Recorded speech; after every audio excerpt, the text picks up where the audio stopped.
Hi everyone, today we will talk about how to fix Facebook gaming live stream not working in iOS.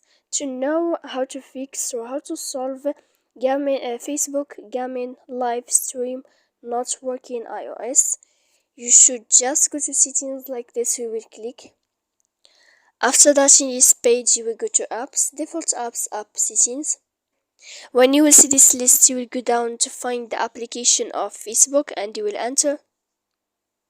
Then in this page you will go to click force stop. After that you will enter to storage. Then in this page you will click clear cache. After that you will go to click clear data. And after all that you can turn off your Wi-Fi. So please don't forget to support us by like and subscribe. See you next time in another video.